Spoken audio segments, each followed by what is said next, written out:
भारत ने रॉकेट के साथ साथ रिफाइनिंग में भी सफलता के झंडे गाड़ दिए हैं। आज आपको देश की इस सफलता के बारे में भी जानना चाहिए। डीएनए मित्रों, तेल के लिए दुनिया पर निर्भर रहने वाला भारत अपनी रिफाइनिंग क्षमता की बदौलत दुनिया की ऊर्जा जरूरतें पूरे करने वाला देश बन गया है। मतलब समझ रहे हैं आप? मतलब यह है कि अब भारत उस स्थिति में आ चुका है जो दुनिया की ऊर्जा जरूरतें पूरी कर रहा है। अमेरिका ईरान तनाव और हॉर्मुज स्ट्रेट लंबे समय तक बंद रहने से खाड़ी देशों की कई रिफाइनरीज का काम प्रभावित हो गया। दुनिया में डीजल और जेट फ्यूल की कमी होने लगी। ऐसे समय में भारत ने उत्पादन बढ़ाकर इस कमी को पूरा किया। यानी अब पेट्रोलियम उत्पादों के लिए दुनिया को भारत की जरूरत पड़ रही है।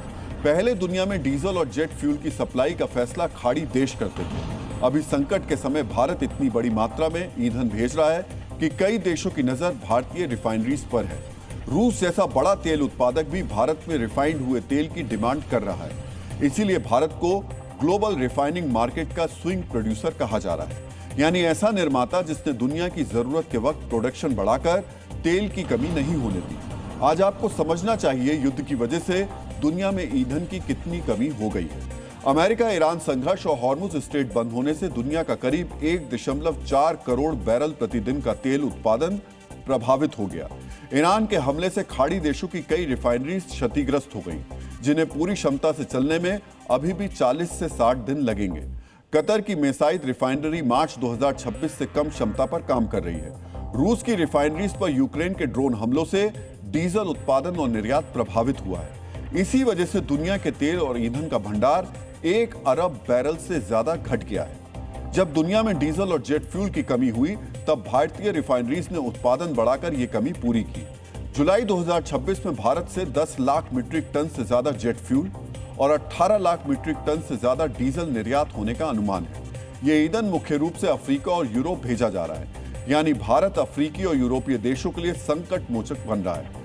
आज आपको भारत की उस रिफाइनिंग क्षमता के बारे में भी जानना चाहिए जिसके दम पर भारत दुनिया की जरूरतों को पूरा कर पा रहा है। भारत के पास 22 बड़ी रिफाइनरीज हैं और तेल शुद्ध करने की क्षमता के मामले में वो दुनिया में चौथे स्थान पर है। मित्रों, भारत की रिफाइनिंग क्षमता लगभग 26 करोड़ टन सालाना से अधिक है। ये क्षमता इतनी ज्यादा है कि इससे पाकिस्तान की मौजूदा तेल खपत करीब 9 से 10 साल तक पूरी की जा सकती है। सरकार का लक्ष्य वर्ष 2030 तक इसे बढ़ाकर 30 करोड़ टन सालाना से ज्यादा करना है, ताकि भारत दुनिया का बड़ा रिफाइनिंग हब बन सके। अभी भारत की कई रिफाइनरीज लगभग पूरी क्षमता पर काम कर रही हैं, ताकि दुनिया की बढ़ती मांग पूरी की जा सके। मित्रों, दुनिया में 2035 तक 100 से ज्यादा रिफाइनरीज बंद होने की आशंका है।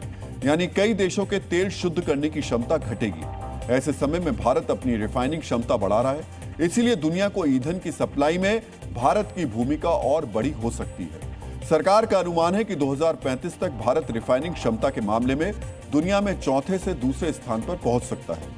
2035 तक भारत फिलहाल रिफाइनरी में लगे चल रहे रूस और चीन को पीछे छोड़ सकता है, जो अभी आगे हैं।